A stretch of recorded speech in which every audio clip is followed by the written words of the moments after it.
Esta é a mensagem que o Senhor Deus deu a Obadias a respeito do país de Edom. Deus castigará Edom. O Senhor mandou um mensageiro a todas as nações e nós ouvimos a sua mensagem. Preparem-se, vamos lutar contra Edom. O Senhor diz a Edom: eu vou fazer de você uma nação fraca e ninguém o respeitará. O seu orgulho o enganou. Você vive nas cavernas das rochas, lá no alto das montanhas, e por isso pensa assim: ninguém é capaz de me derrubar daqui. Ainda que você voe tão alto como a águia e faça o seu ninho entre as estrelas, eu o derrubarei dali. Quando os ladrões chegam de noite, levam apenas o que lhes interessa. Quando alguém colhe uvas, sempre deixa algumas nas parreiras. Mas os seus inimigos destruíram você completamente. Povo de Edom, todos os seus bens foram roubados. Levaram embora todos os seus tesouros.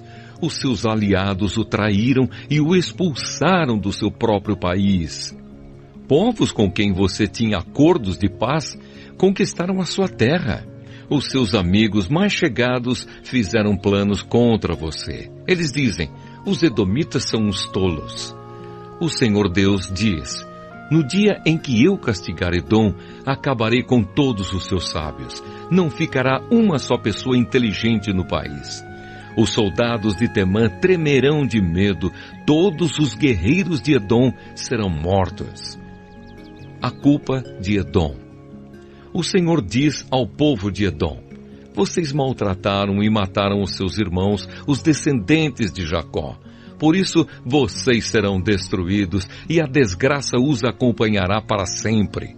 Quando o inimigo derrubou os portões de Jerusalém, entrou na cidade e tirou todas as coisas de valor, vocês não se importaram com isso.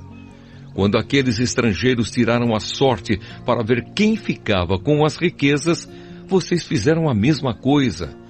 Mas vocês não deviam ter ficado alegres com a desgraça dos seus irmãos de Judá.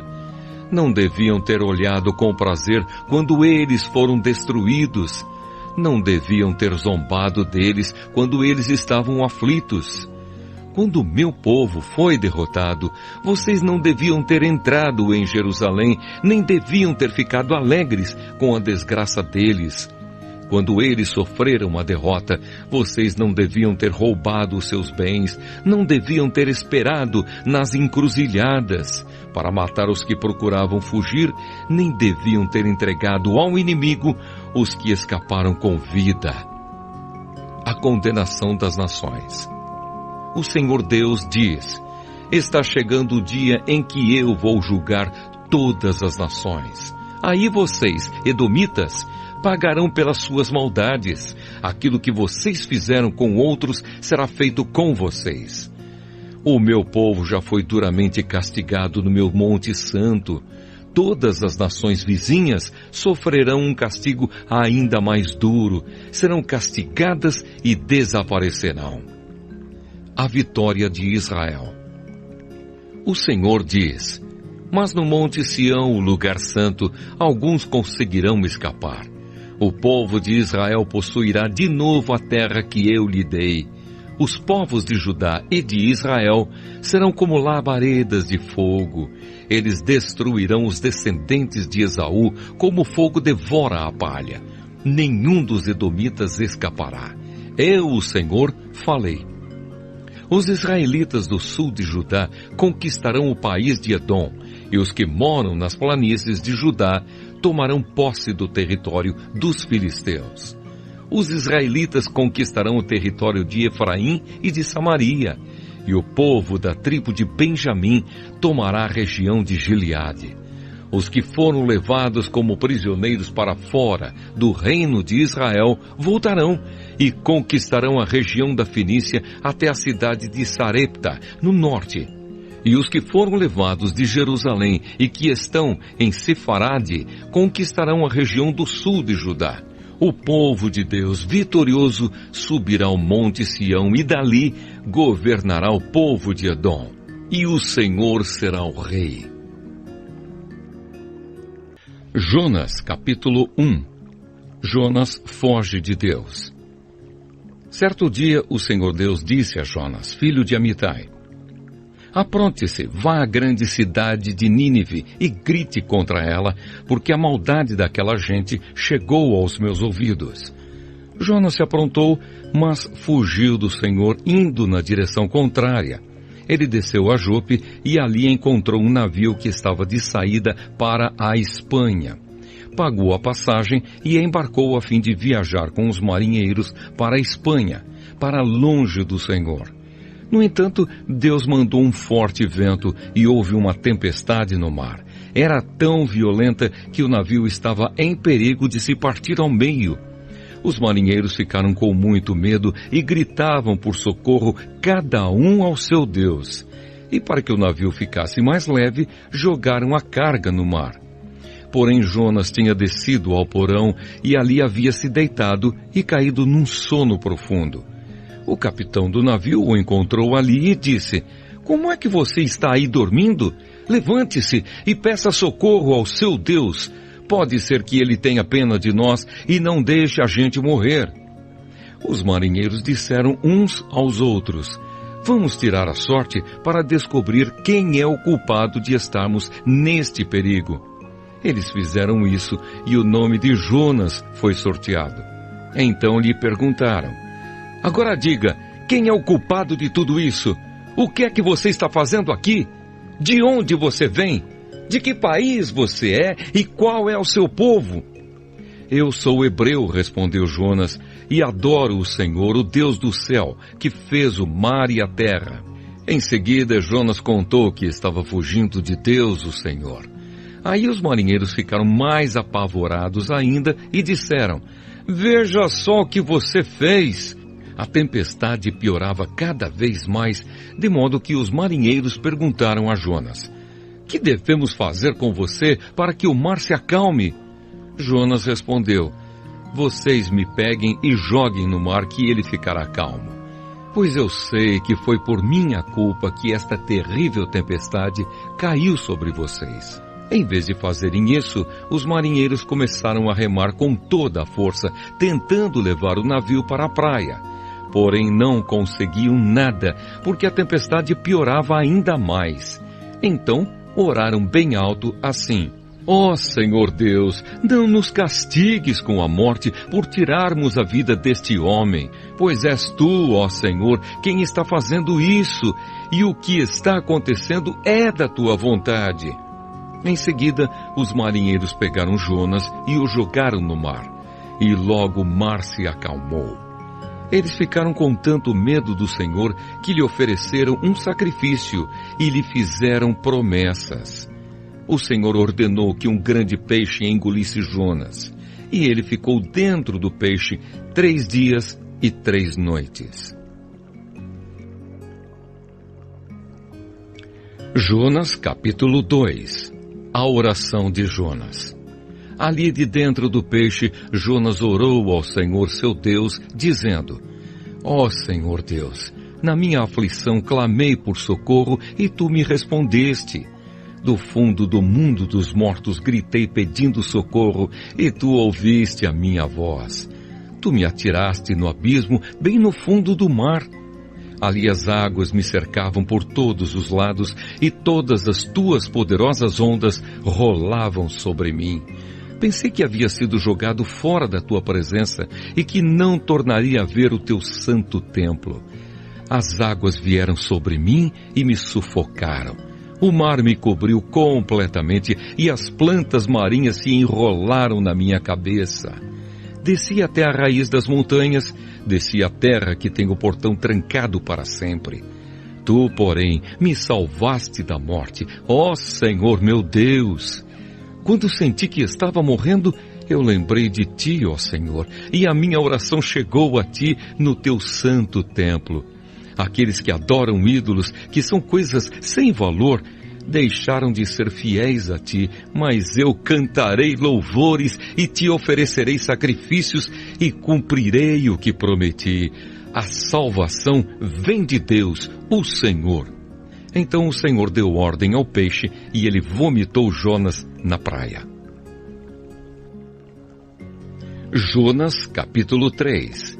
Jonas em Nínive. Pela segunda vez o Senhor Deus disse a Jonas: apronte-se, vá à grande cidade de Nínive e anuncie ao povo de lá a mensagem que eu vou dar a você. Jonas se aprontou e foi a Nínive, como o Senhor Deus havia ordenado. Nínive era tão grande que uma pessoa levava 3 dias para atravessá-la a pé.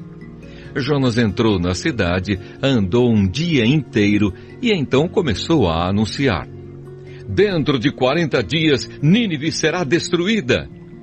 Então os moradores de Nínive creram em Deus e resolveram que cada um devia jejuar. E todos, desde os mais importantes até os mais humildes, vestiram roupa feita de pano grosseiro, a fim de mostrar que estavam arrependidos.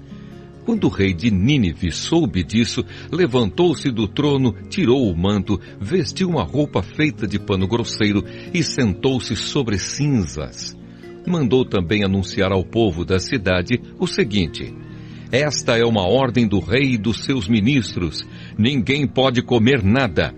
Todas as pessoas e também os animais, o gado e as ovelhas estão proibidos de comer e beber.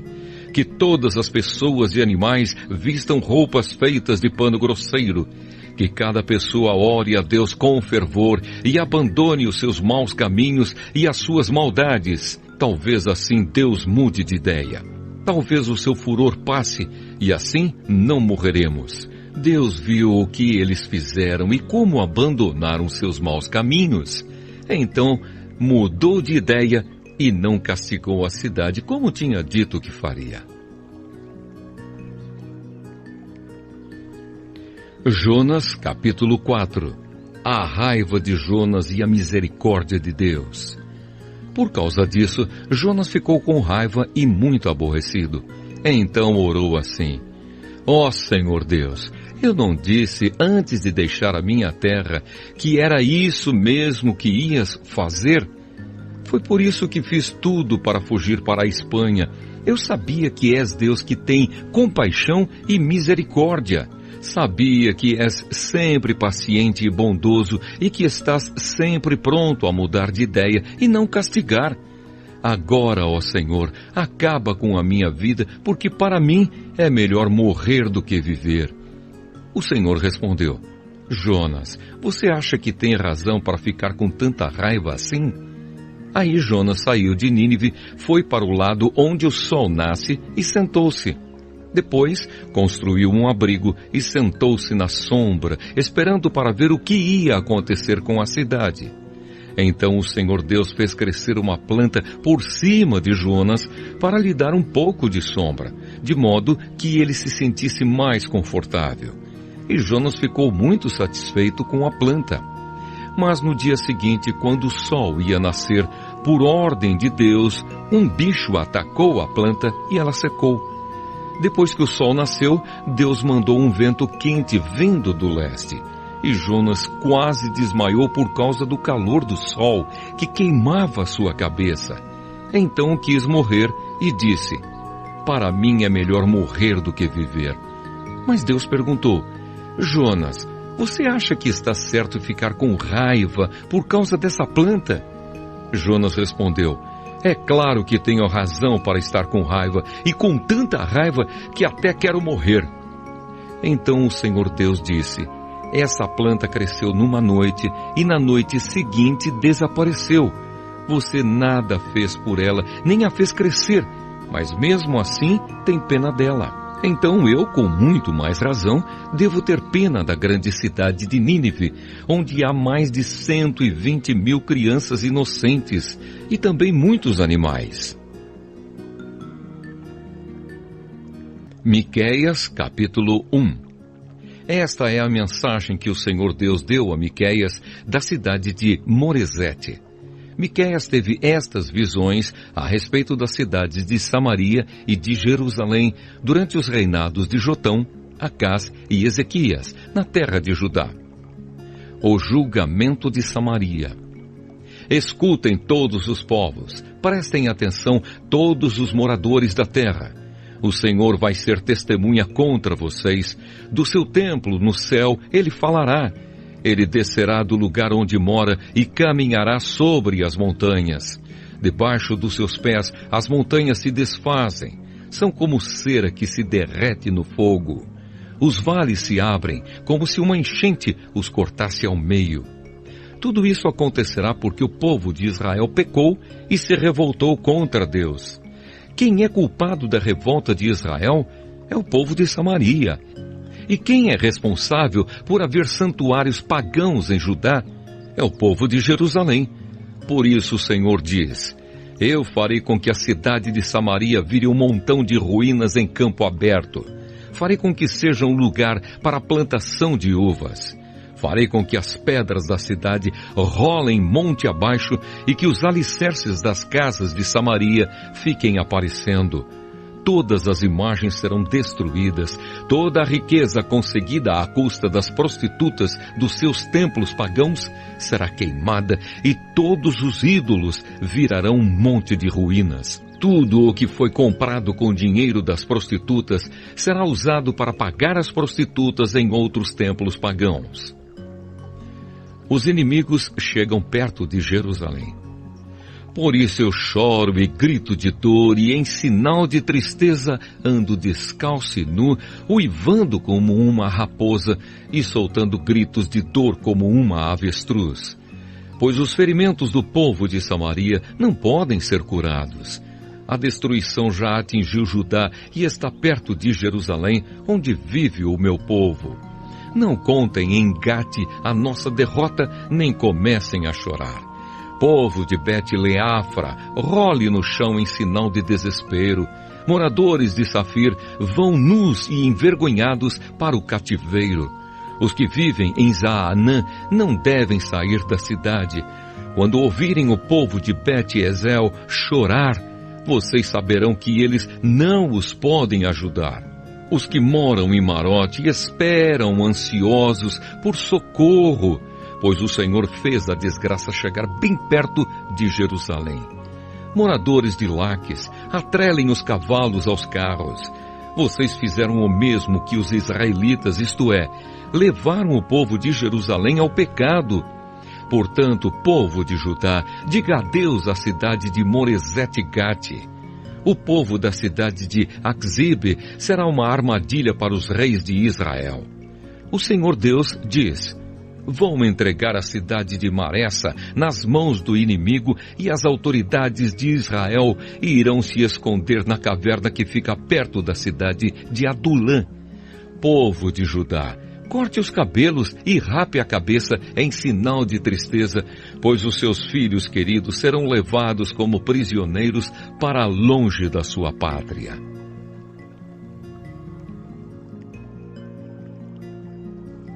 Miqueias, capítulo 2. O castigo dos que exploram os pobres. Ai daqueles que antes de se levantarem de manhã já fazem planos para explorar e maltratar os outros. E logo que se levantam, fazem o que querem, pois são poderosos. Quando querem terrenos ou casas, eles os tomam. Maltratam os outros e não respeitam a família nem a propriedade de ninguém. Por isso o Senhor diz: vou fazer a desgraça cair sobre vocês e vocês não escaparão. Será um tempo de sofrimento e vocês não andarão mais tão cheios de orgulho.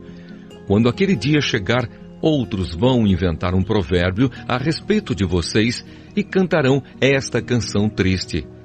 Estamos completamente arruinados. O Senhor tirou a nossa terra, Ele tirou o que era nosso e deu aos que nos conquistaram. Portanto, quando a terra prometida for repartida de novo entre o povo do Senhor Deus, nenhum de vocês receberá nenhuma parte dela. O povo me diz: pare com essas profecias, não diga isso. Não é possível que Deus faça a desgraça cair sobre a gente. Será que o povo de Israel está amaldiçoado? Será que o Senhor está irritado? É assim que Ele age? O Senhor Deus diz: de fato, as minhas palavras fazem bem aos que são bons. Mas vocês, como se fossem inimigos, atacaram o meu povo. Os homens voltam da guerra, pensando que estão são e salvos. Mas vocês roubam as suas roupas.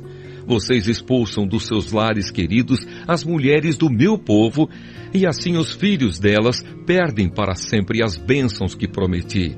Saiam daqui, vão embora, pois não é este o lugar onde vocês vão descansar em paz. Aqui há tanta gente desonesta e sem vergonha que a destruição vai ser total. O profeta que essa gente prefere é aquele que anda pregando mentiras e falsidades, prometendo vinho e cerveja para todos. Deus promete salvar o povo. O Senhor diz ao povo de Israel: eu reunirei todos vocês que restarem e os trarei de volta para a terra prometida, como o pastor leva as ovelhas para o pasto ou as recolhe no curral. E mais uma vez, as cidades do país ficarão movimentadas e cheias de gente. Deus abrirá caminho para o seu povo e eles sairão livres pelos portões da cidade. O Rei, o Senhor, irá na frente e todos o seguirão. Miqueias, capítulo 3. Mensagem contra as autoridades e os profetas. Escutem, líderes e autoridades de Israel. Vocês deviam praticar a justiça e, no entanto, odeiam o bem e amam o mal. Vocês tiram a pele do meu povo e arrancam a carne dos seus ossos. Vocês devoram o meu povo, arrancam a pele, quebram os ossos e cortam a carne em pedaços, como se faz com a carne que vai ser cozinhada. Virá o dia em que vocês clamarão ao Senhor Deus, mas Ele não os atenderá. Vocês fazem o que é mal e por isso Ele não ouvirá suas orações. Os profetas enganam o povo. Para os que lhe pagam, eles prometem paz, mas ameaçam com guerra os que não lhes dão nada. O Senhor diz a esses profetas: em vez de visões, vocês terão a escuridão, e em vez de revelações, haverá somente trevas para vocês. A luz do dia vai desaparecer para vocês, e a escuridão da noite cairá sobre vocês. Os adivinhos e os que dizem o que vai acontecer no futuro passarão vergonha. Não receberão resposta de Deus e por isso ficarão desmoralizados. Mas quanto a mim, o Espírito do Senhor me dá poder, amor pela justiça e coragem para condenar os pecados e as maldades do povo de Israel. Escutem, líderes e autoridades de Israel. Vocês odeiam o que é bom e torcem a justiça. Vocês estão construindo Jerusalém, a cidade santa, sobre um alicerce de injustiças e de crimes de sangue. As autoridades de Jerusalém aceitam dinheiro para torcer a justiça, os sacerdotes cobram para ensinar a lei e os profetas exigem pagamento para adivinhar o futuro. Mas mesmo assim, eles afirmam que recebem ajuda de Deus. Eles dizem: nenhum mal vai acontecer porque o Senhor está do nosso lado. Portanto, por causa de vocês, Jerusalém vai virar um montão de pedras. O Monte Sião vai ser arado como um campo, e o lugar onde fica o templo se tornará uma floresta.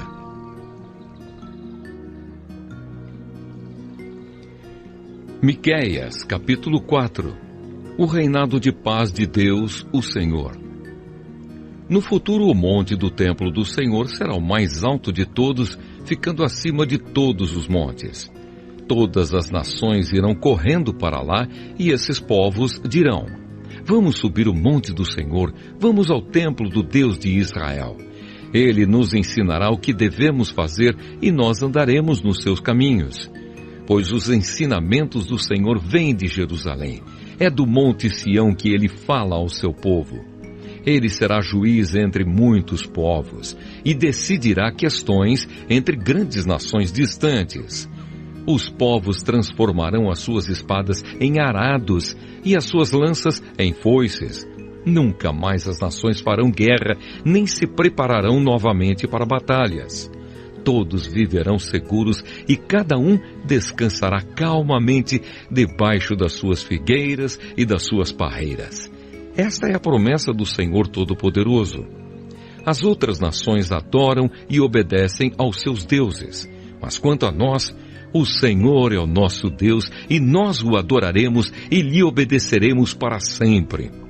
Deus salvará o seu povo. O Senhor Deus diz: virá o dia em que eu reunirei aqueles que sofrem, todos os que eu castiguei quando os expulsei da sua pátria. Trarei de volta dos países distantes todos os que estiverem vivos e farei deles uma nação poderosa. Eu, o Senhor, reinarei no Monte Sião, e daquele tempo em diante, para sempre, eles serão novamente o meu povo. E Jerusalém, o lugar de onde eu, como pastor de ovelhas, olho e cuido do meu povo, voltará a ser a capital do país, a cidade mais importante de Israel. Jerusalém, por que é que você está chorando como uma mulher que está com dores de parto? Será que é porque você não tem rei e os seus conselheiros morreram? Jerusalém, torça-se de dor e grite como uma mulher que está dando à luz, pois os seus moradores vão sair e morar nos campos, e depois irão até a Babilônia. Mas o Senhor os salvará e os livrará do poder dos inimigos. Muitas nações se reuniram para atacar Jerusalém. Essa gente diz: Jerusalém deve ser destruída e profanada. Mas eles não sabem o que o Senhor está pensando e planejando. Não sabem que Ele os reuniu para os castigar, como se ajuntam as espigas para pisá-las e separar o trigo da palha. O Senhor Deus diz: povo de Jerusalém, levante-se e ataque os inimigos. Eu darei a vocês a força de um touro com chifres de ferro e cascos de bronze. Vocês destruirão muitos povos e oferecerão a mim, o Senhor do mundo inteiro, as riquezas que eles conquistaram pela força.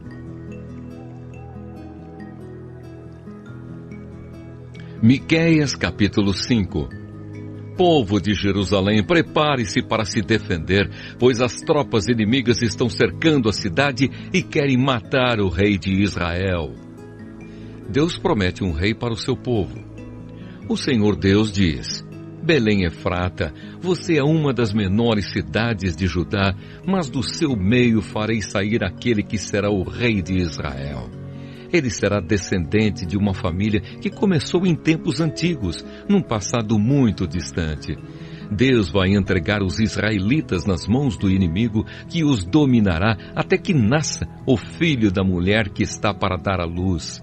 Então os israelitas que estão no cativeiro voltarão a se reunir com os seus patrícios na terra prometida. O rei virá e será o pastor do seu povo, governando-o com a força que o Senhor lhe dará, e em nome do Senhor, o seu glorioso Deus. O seu povo viverá em segurança, pois o seu poder alcançará os lugares mais distantes do mundo, e ele trará a paz. Quando os assírios invadirem o nosso país e conquistarem as nossas fortalezas, nós mandaremos para lutar contra eles os nossos líderes mais importantes. Estes invadirão a terra de Nimrod, isto é, a Assíria, e a conquistarão. E assim, quando os assírios atacarem o nosso país, o rei nos salvará. Os israelitas que continuarem vivos serão para os outros povos como o sereno que o Senhor manda sobre a terra, como a chuva que cai nas plantas. Eles contarão com a ajuda de Deus e não com a dos seres humanos. Os israelitas que continuarem vivos serão no meio dos outros povos como um leão entre os animais selvagens, como um leão novo que ataca um rebanho de ovelhas e as agarra e despedaça, sem que ninguém as possa salvar. Assim o povo de Israel conquistará e matará todos os seus inimigos. O Senhor diz ao povo de Israel: Naquele dia matarei os seus cavalos e destruirei os seus carros de guerra. Deixarei em ruínas as cidades e derrubarei as fortalezas. Acabarei com as suas feitiçarias e os deixarei sem adivinhos. Destruirei os seus ídolos e as colunas do deus Baal, e vocês nunca mais adorarão objetos feitos por vocês mesmos. Derrubarei todos os postes da deusa Azerá e destruirei as cidades. Na minha ira, no meu furor, eu me vingarei de todas as nações que me desobedeceram. Miqueias, capítulo 6. Deus julga o seu povo. Escutem a acusação que o Senhor Deus vai fazer contra o seu povo. Levanta-te, ó Deus, e faze a tua acusação, e que as montanhas e os montes ouçam o que dizes. Ó montanhas, ó alicerces firmes da terra, escutem a acusação que o Senhor faz contra Israel. Pois ele tem uma questão para resolver com o seu povo, ele vai acusar o povo de Israel. O Senhor diz: meu povo, o que foi que eu fiz de errado? Será que exigi demais de vocês? Respondam. Eu os tirei do Egito, salvando-os da escravidão, e enviei Moisés, Arão e Míriam para os guiar pelo deserto. Meu povo, lembre dos planos de Balaque, rei de Moabe, fez contra vocês e da resposta que Balaão, filho de Beor, lhe deu. Lembrem de tudo o que aconteceu desde que saíram do acampamento do Vale das Acácias até que chegaram à cidade de Gilgal. Não se esqueçam nunca as vitórias que eu, o Senhor, consegui. O que Deus exige. O que é que eu levarei quando for adorar o Senhor? O que oferecerei ao Deus Altíssimo? Será que deverei apresentar a Deus bezerros de um ano para serem completamente queimados? Será que o Senhor ficará contente se eu oferecer milhares de carneiros ou milhares e milhares de rios de azeite? Será que deverei oferecer o meu filho mais velho como sacrifício para pagar os meus pecados e as minhas maldades? O Senhor já nos mostrou o que é bom. Ele já disse o que exige de nós. O que Ele quer é que façamos o que é direito, que amemos uns aos outros com dedicação e que vivamos em humilde obediência ao nosso Deus. O Senhor está falando com a cidade de Jerusalém e os que são sábios ouvem com respeito o que Deus está dizendo. Ele diz: tribo de Judá e moradores de Jerusalém, escutem. Nas casas dos maus, há riquezas que eles ajuntaram desonestamente. Eles usam medidas falsas que eu detesto. Como posso perdoar pessoas que usam balanças falsas e pesos falsos? Em Jerusalém, as pessoas ricas exploram os outros e todos os seus moradores são mentirosos e trapaceiros. Por isso já comecei a castigar vocês e por causa dos seus pecados vou acabar com vocês. Vocês não terão comida suficiente e estarão sempre passando fome. Procurarão ajuntar riquezas, mas não poderão guardar nada. E se guardarem alguma coisa, farei com que seja destruída na guerra. Plantarão, mas não comerão nada. Esmagarão as azeitonas, mas não chegarão a usar o azeite.